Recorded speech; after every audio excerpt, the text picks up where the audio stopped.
The translation chamber smelled like old stone and recycled air. Dr. Rebecca Hayes adjusted her neural interface and watched the holographic symbols float between her and Professor Dalvin. The Koresh scholar's wings twitched with barely contained excitement, sending tiny dust motes dancing through the projection beams. "Look at this sentence structure," Dalvin whispered, his compound eyes reflecting the amber glow of the ancient text. "It defies every pattern we know about the Anara civilization." Rebecca leaned closer to the floating symbols. The crystallized scroll sat in a containment field at the center of the chamber, its surface catching the light like frozen honey. According to the dating scans, this thing had been buried in Anara 7's dead soil for 4.7 million years. The Anara themselves had vanished without explanation, leaving behind only ruins and mysteries. "The grammar feels personal," Rebecca said, tracing one symbol with her finger. The hologram rippled at her touch. "Most ancient texts we find are formal. Religious records, laws, historical accounts. This reads like someone talking to themselves." Dalvin's antennae perked up. "Exactly what troubles me. Why would something so intimate be preserved with quantum lock technology? That process requires massive energy. The Anara only used it for their most sacred artifacts." Rebecca had been on Anara 7 for 3 weeks now, brought in because the translation team kept hitting walls. Human linguists had a weird talent for cracking dead languages. Something about the way human brains made connections helped them spot patterns other species missed. She had worked on 12 different projects across the galaxy, but nothing quite like this. The research station housed 47 scholars from 9 different species. The Koresh dominated the archaeology departments across known space. They had patience that came from lifespans stretching across centuries. Dalvin himself was nearly 400 years old and had forgotten more about ancient civilizations than most species ever learned. "Run the next sequence," Rebecca said. The symbol shifted, reforming into new patterns. Rebecca's translation software hummed in her ear, offering suggestions. She ignored most of them, relying instead on intuition and the strange feeling growing in her gut. "I walked through the market today," she read aloud, translating as the words formed meaning in her mind. "The smell of fresh bread reminded me of home. I bought too much and gave half to the street kids who always hang around the fountain." Dalvin's wings stopped moving. That is impossibly mundane for a sacred text. "It gets stranger," Rebecca continued, her voice tightening. "I keep thinking about what Mom said before she died. That home is not a place, but a collection of moments we refuse to let go." The words hit her like cold water. Rebecca pulled back from the hologram, her heart suddenly hammering against her ribs. "Dr. Hayes." Dalvin moved closer, concern rippling across his features. "Are you unwell?" "No, I just—" Rebecca forced herself to breathe normally. The phrasing. It's unusually poetic for such an old text. But that was not what had shaken her. The words themselves, the rhythm of them, the specific combination of ideas. She had heard them before. No, not heard. She had written them. Impossible. Completely impossible. "Continue," Dalvin urged gently. "Please." Rebecca returned to the translation, but her hands were shaking now. The next passage appeared, and she read it in a whisper. "Sometimes I wonder if anyone will remember us when we're gone. Humanity is so new to all this. We're children stumbling into a room full of adults who have been talking for thousands of years. Do we matter? Will we matter?" The floor seemed to tilt under Rebecca's feet. She knew these words. She knew them because she had written them on a transport ship 20 years ago, sitting alone in her cabin after her first week working with alien scholars who made her feel small and temporary and insignificant. "The quantum dating must be wrong," Rebecca said, hearing the strain in her own voice. "This cannot be what you think it is." 5 different methods confirm the age," Dalvin replied, confusion clear in his tone. Dr. Tanaka herself verified the results. "The mathematics are absolute." Yuki Tanaka was the best physicist Rebecca knew.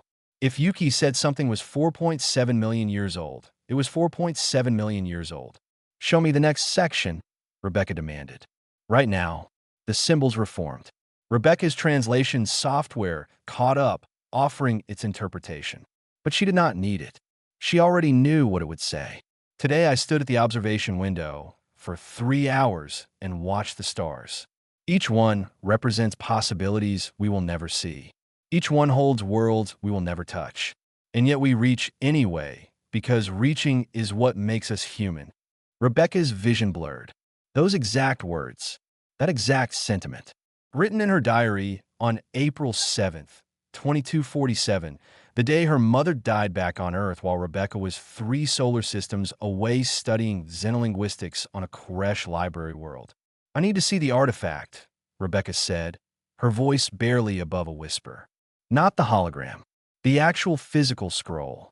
That requires security clearance and Professor Dalvin." Rebecca turned to face him fully. "I need to see it now. Please." Something in her expression must have convinced him. Dalvin's wings folded against his back in the Koresh gesture of serious concern. He reached for his communication device.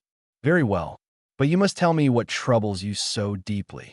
Rebecca looked back at the floating symbols, at words she had written 2 decades ago, words that should not exist in any language but English, words that definitely should not be carved into an artifact older than human civilization itself.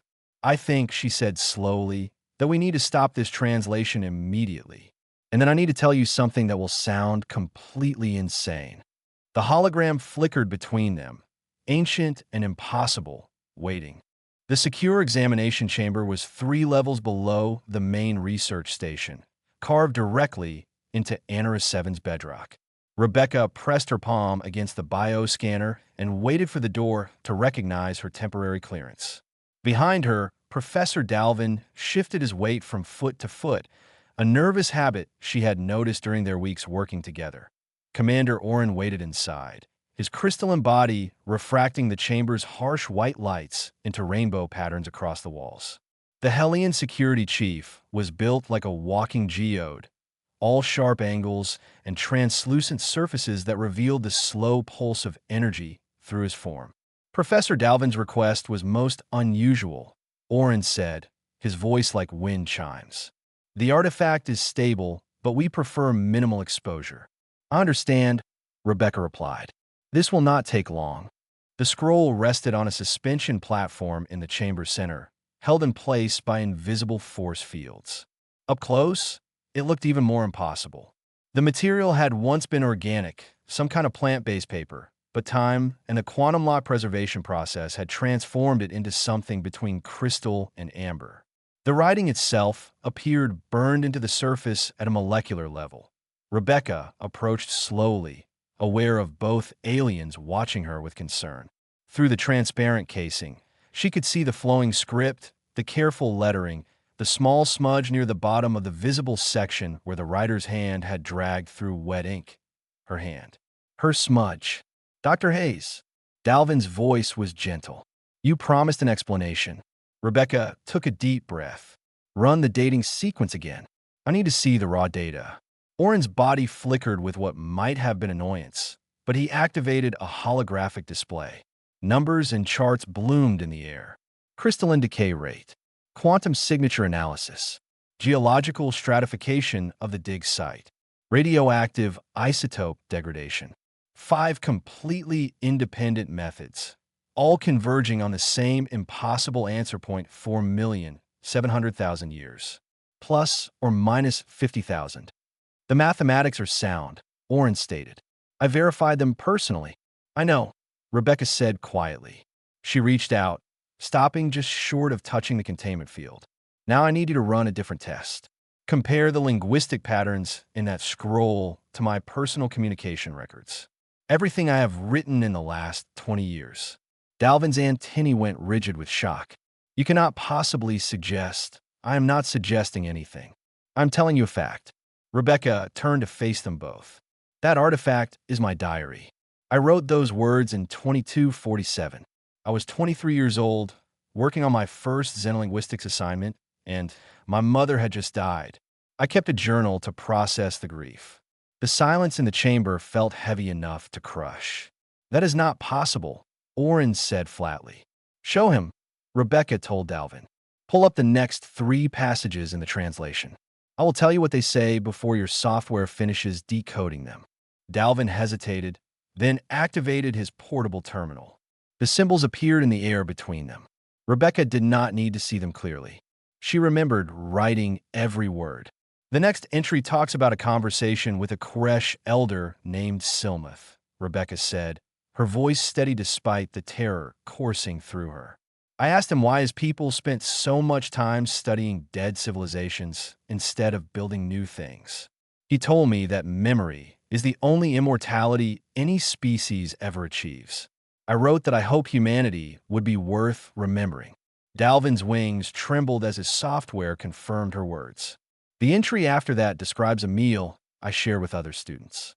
Someone made a joke about human food being too bland. I wrote that I missed my mother's cooking and that I would never taste it again. Then I wrote about how small losses are sometimes harder than big ones because nobody expects you to grieve over missing someone's soup.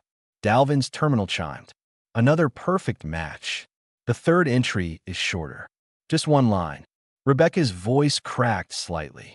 I wrote, if I could reach back through time and tell my younger self one thing, it would be that the universe is stranger and more beautiful than she can imagine, but also that it is okay to feel lonely in the vastness of it all.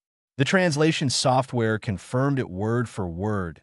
Orin's crystalline form pulsed with rapid fluctuations. This proves nothing.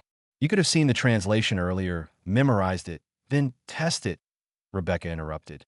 Run the linguistic analysis. Compare my writing patterns to that scroll. Check the neural signature of my translation work against the structure of the original text. I will submit to any verification you want. Dalvin was already moving, his fingers flying across his terminal.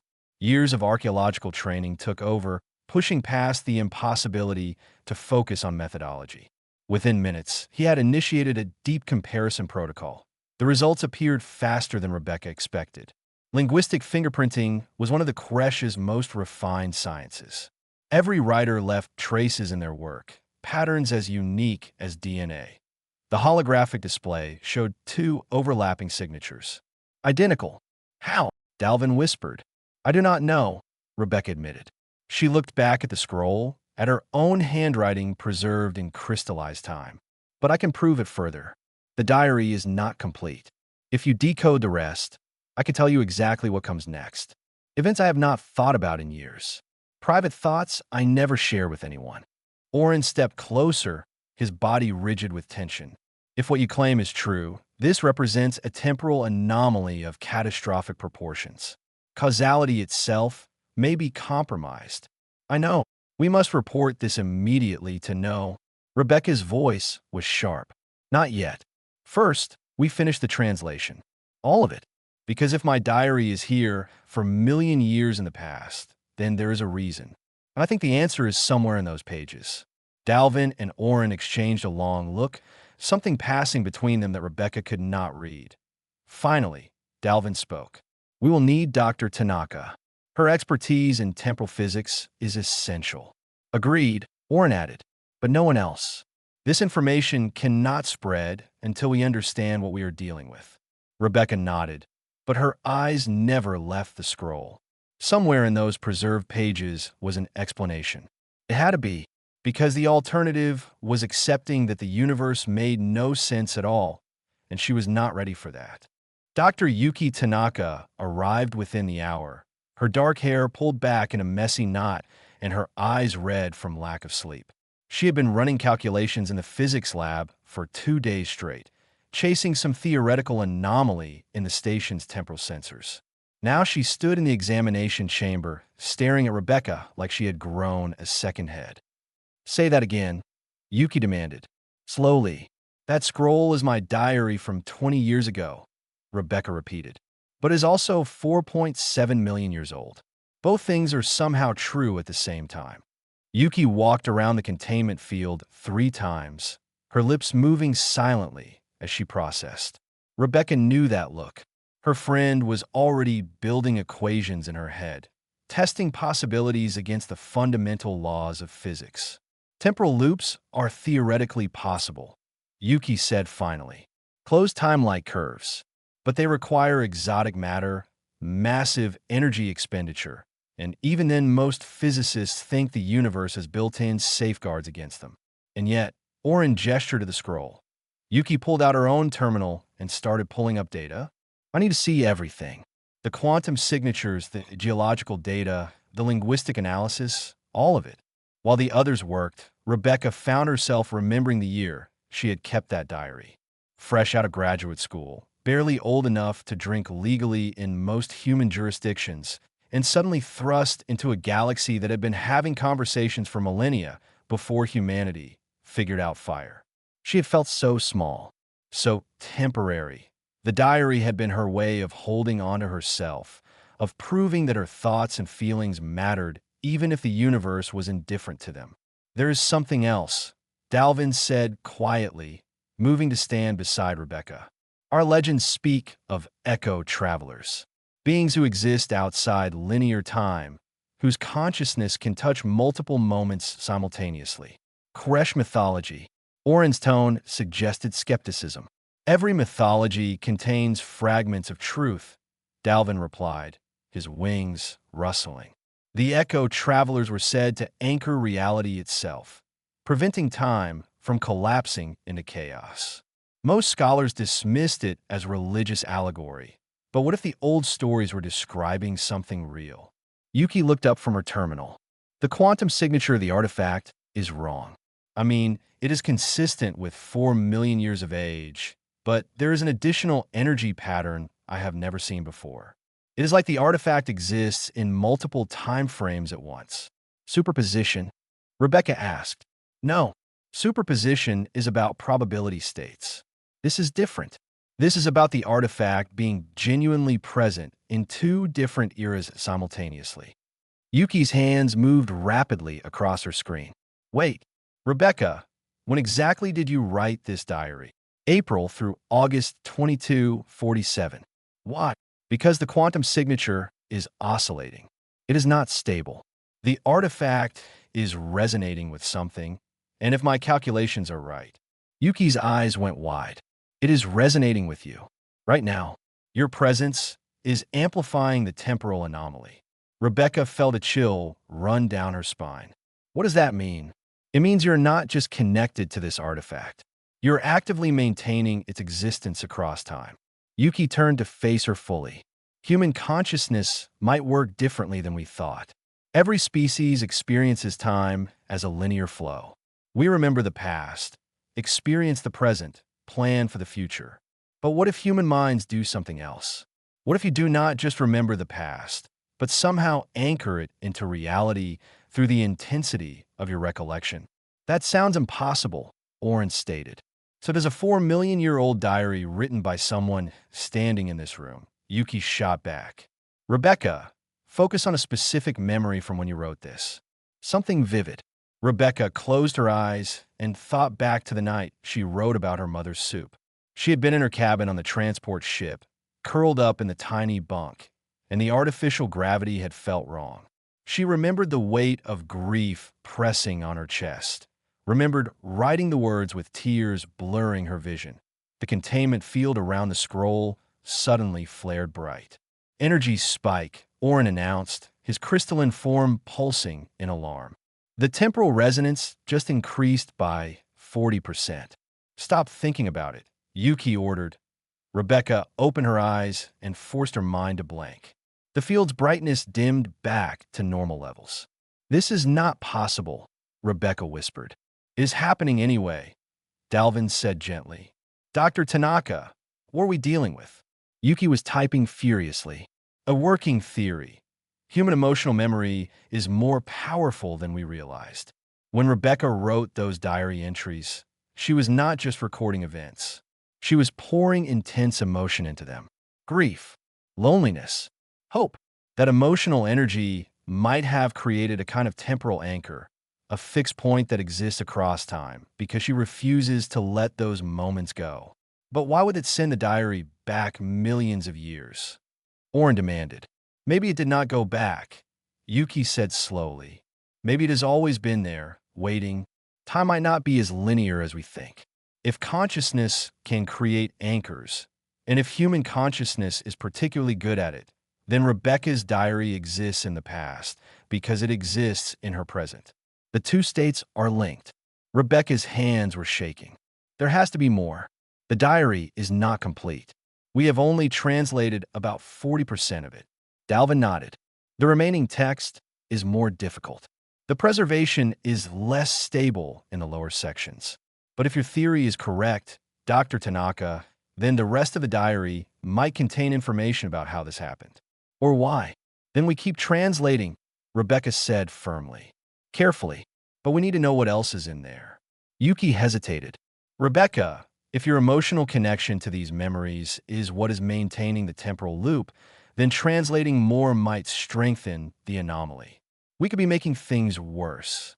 Or we could be finding answers, Rebecca countered. Either way, we cannot stop now. That diary meant something to me 20 years ago. If it is here, if it has survived 4 million years, then there is a purpose. I have to believe that. The three aliens exchanged glances. Finally, Dalvin's wings spread in acceptance. Very well. We continue. But we proceed with extreme caution. If the temporal anomaly grows unstable, we stop immediately. Rebecca nodded and turned back to the scroll. Somewhere in those remaining pages was the truth, and she was going to find it, even if the answer terrified her. The translation took 16 hours. Rebecca refused to leave the chamber, surviving on protein bars and terrible coffee from the station synthesizer. Yuki stayed with her, monitoring the temporal readings while Dalvin carefully decoded each new section of text. Oren maintained a security perimeter, making sure no other researchers wandered too close to their work. The middle sections of the diary were what Rebecca expected. Daily observations about her studies, complaints about the food, reflections on the beauty of alien sunsets, and the strangeness of living among beings who measured their lives in centuries instead of decades. Reading her younger self's words felt like opening a time capsule, except the capsule had somehow existed before she buried it. Then the entries changed. This one is dated 3 months after the others, Dalvin said, his voice uncertain. But the preservation indicates it was written at the same time. Quantum dating cannot tell them apart. Rebecca leaned forward. What does it say?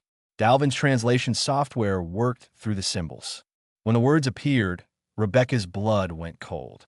If you're reading this, then you already know what you are. You already understand that human memory is not like other species. We do not just remember. We make the past real by refusing to forget it. Every moment we hold onto becomes a fixed point in time, an anchor that reality cannot erase. I did not write that, Rebecca said. I wrote the diary, but not those words. This entry does not exist in my memory. Yuki checked her readings.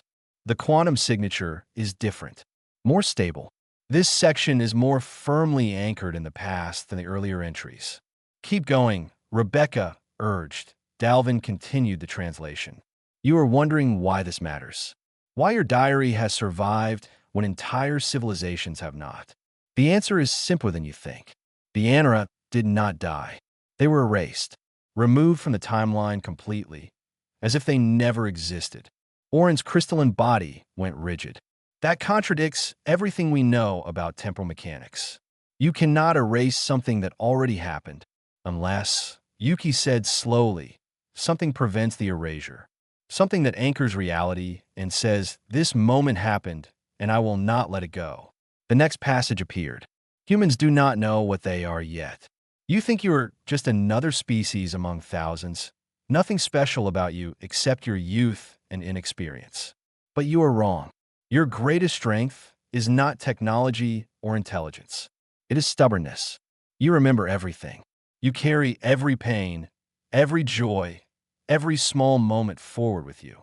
And that refusal to let go creates stability in the timeline itself. Rebecca's hands were shaking. This is not my handwriting anymore. It looks like mine, but I can tell. The pressure is different. Someone else wrote this in my style. Who? Oren demanded. I do not know, Rebecca admitted.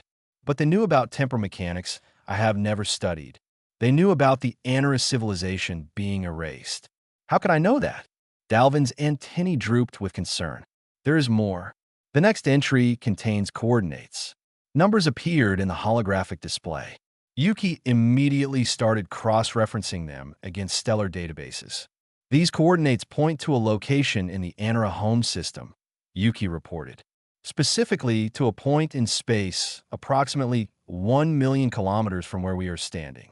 Why would my diary contain coordinates? Rebecca asked. The translation continued without waiting for an answer. The erasure is coming. Not for another 1,000 years by your timeline, but it is already in motion. A temporal collapse that will undo everything the Anara ever built. You must prevent it. Not because you care about the Anara specifically, but because if they can be erased, so can anyone. So can humanity. This is insane, Oren said flatly. You are asking us to believe in a future threat based on a diary that should not exist. I am not asking anything, Rebecca replied. I'm just reading what is written. But if this is a warning, then we need to take it seriously. Yuki was studying her terminal intently. There is something at those coordinates. My sensors are picking up a temporal anomaly. Small, but definitely present. It has been there the whole time we've been on this station, but we dismissed it as background radiation from the Anara ruins. What kind of anomaly? Dalvin asked. The kind that looks like a crack in time itself. The final translated section appeared, and Rebecca read it aloud. You will doubt this. You will think it is impossible. But you already know the truth because you are holding the proof. Your diary exists 4 million years before you wrote it because you will make it exist. Human consciousness creates certainty in an uncertain universe. When you truly believe something happened, when you hold the memory with enough intensity, it becomes real across all of time. Rebecca looked up at the others. There is one more passage. The translation software is having trouble with it. Dalvin worked in silence for several minutes. When he finally spoke, his voice was barely a whisper. It says, "This message is for whoever finds this diary. The human who wrote it does not know yet what she will become, but she will learn. And when she does, she will do what only a human can do. She will remember so hard, so completely, that she changes the past. She will stand in the crack in time and refuse to let the Anara be erased. And by doing so, she will save more than just them. She will prove that some things, once truly remembered, can never be unmade." The examination chamber fell silent except for the hum of the containment field. "That is impossible," Oren said, but his voice lacked conviction. Rebecca thought about her mother's soup, about the way grief felt like a physical weight, about how she had written those words 20 years ago and never truly let them go. They lived in her still, as fresh as the day she experienced them. "Maybe impossible is not what we thought it was," Rebecca said quietly. Yuki's terminal beeped urgently. "The temporal anomaly at those coordinates is growing. Something is happening. If we're going to investigate, we need to go now." Rebecca looked at her diary, preserved in crystal and time, and made her decision. "Then we go." The shuttle ride to the coordinates took 40 minutes. Rebecca spent the entire time staring out the viewport at the ruins of Anara, 7 falling away beneath them.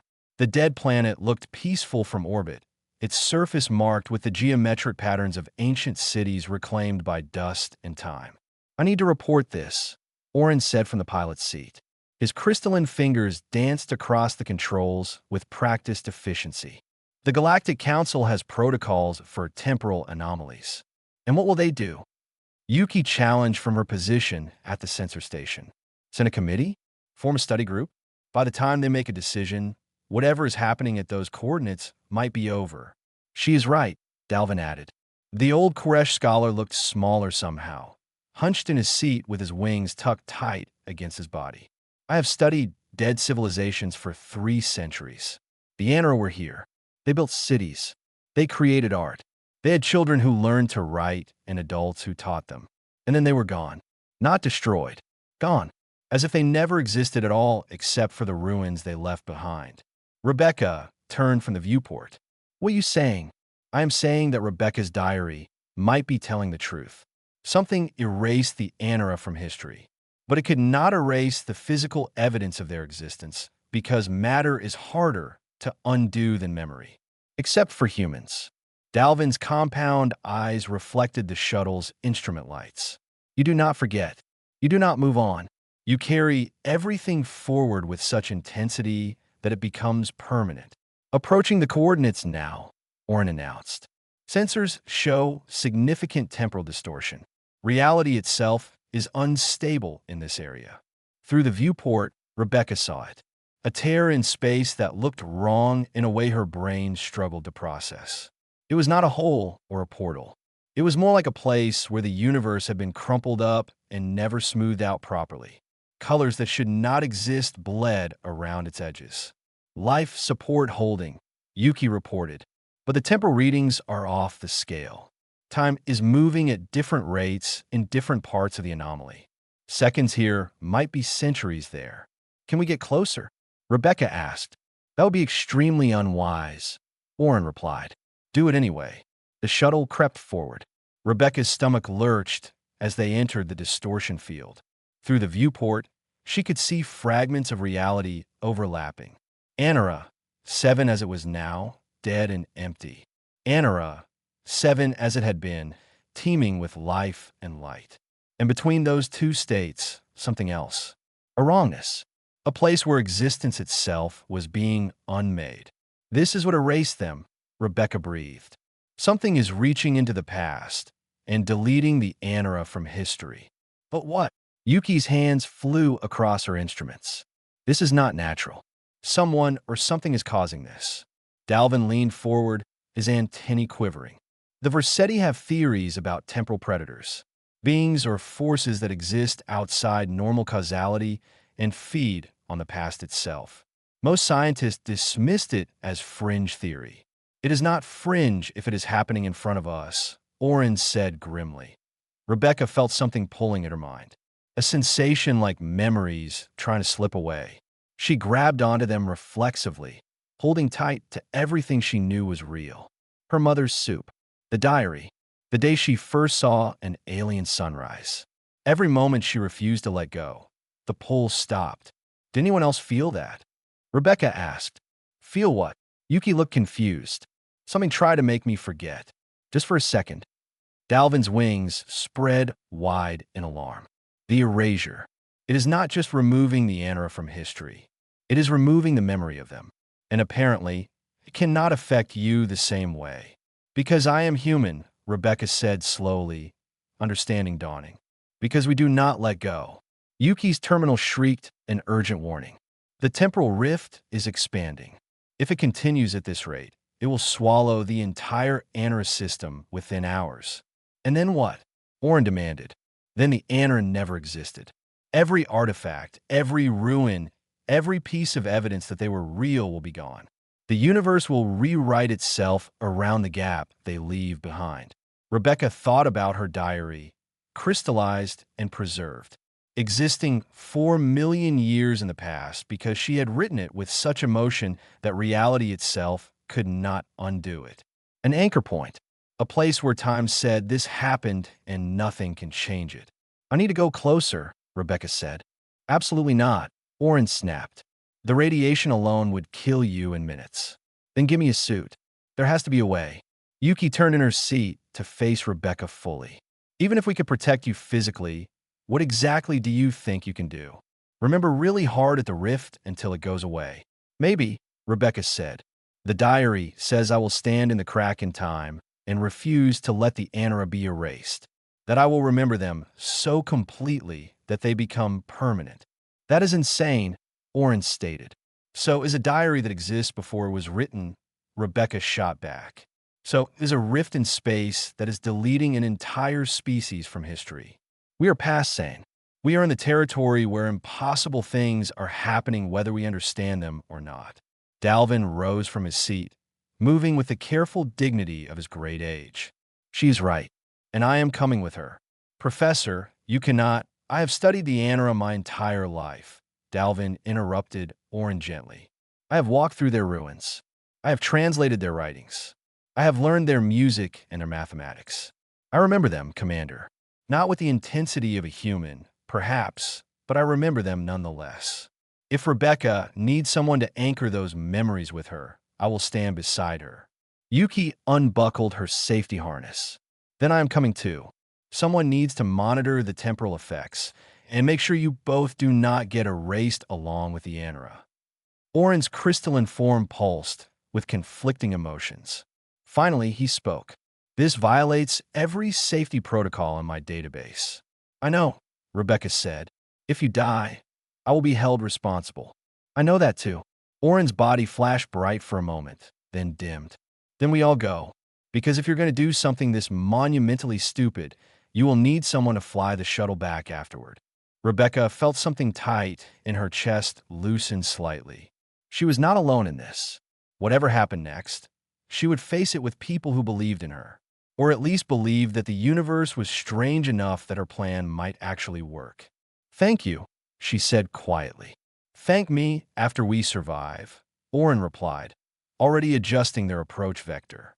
Or do not thank me at all, because I may file charges against all of you for making me participate in this madness. The shuttle moved deeper into the temporal rift, and Rebecca prepared herself to do something no human had ever done before. She prepared to fight for someone else's past. Rebecca stood at the edge of reality in a borrowed environmental suit, watching time tear itself apart. The shuttle held position 100 meters away, connected to her by a safety tether that felt as fragile as spider silk. Through her helmet, she could see layers of history bleeding into each other like watercolors in the rain. Readings are stable. Yuki's voice crackled through the comm, as stable as they can be when stable means nothing anymore. Rebecca took a step forward into the distortion. Immediately, her perception fractured. She was standing on the shuttle ramp. She was floating in empty space. She was walking through an Anura city street while aliens with 4 arms and translucent skin moved around her like ghosts. All of these things were happening simultaneously, and her human brain screamed at the impossibility of it. But she did not let go. She thought about her diary. About the day she wrote that first entry, fresh and raw with grief.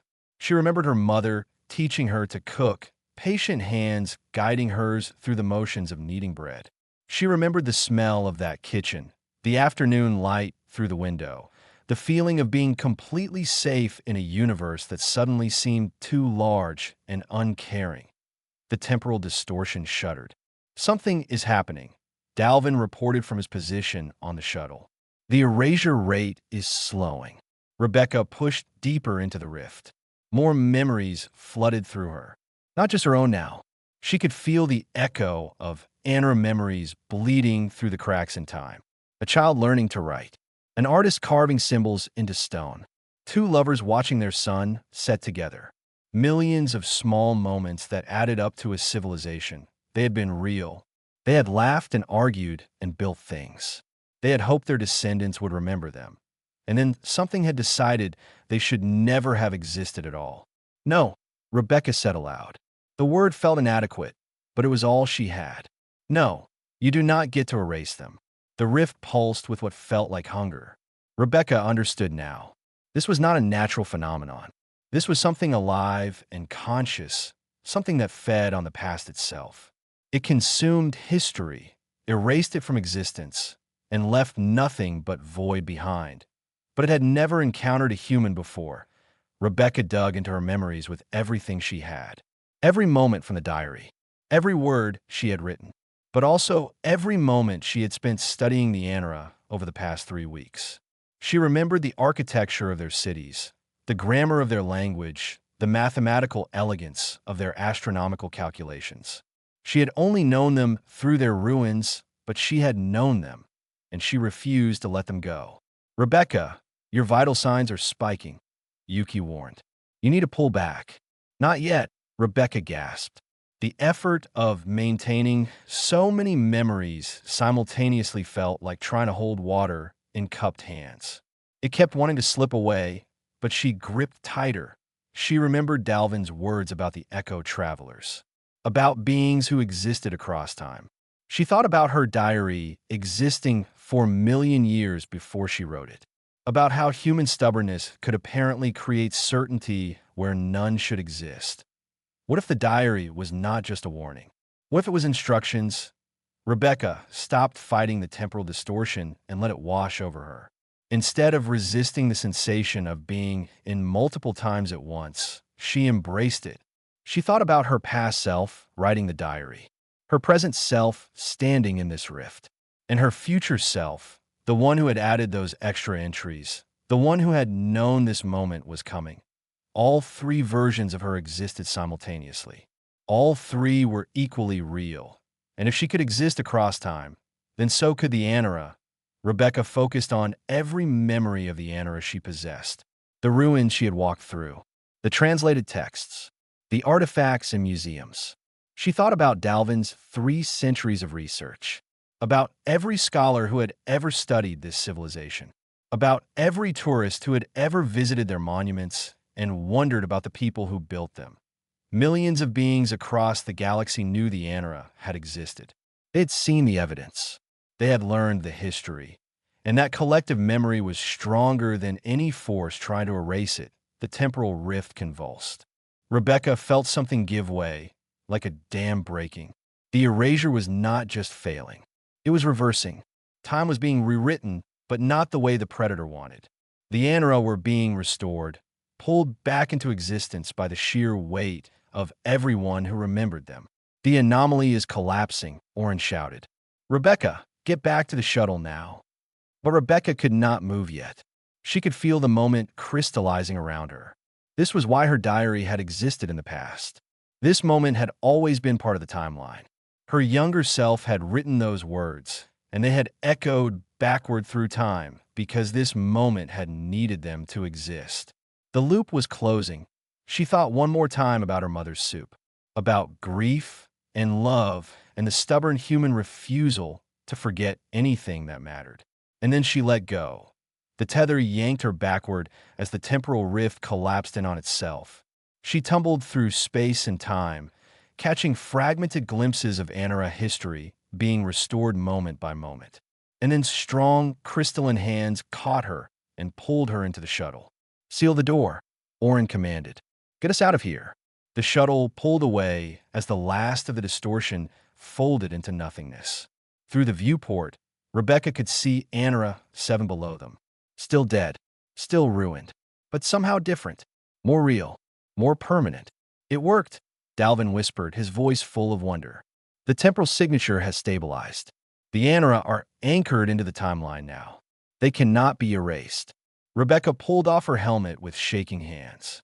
Ow! You made them remembered, Yuki said, staring at her instruments in disbelief. Not just by you, by everyone. You connected everyone who ever knew about the Anara into a single moment of collective memory, and that memory became stronger than the force trying to delete them. That should be impossible, Orin stated, but there was no conviction in his voice anymore. Humans are impossible, Dalvin replied gently. That appears to be their evolutionary advantage. Rebecca laughed, slightly hysterical with exhaustion and relief.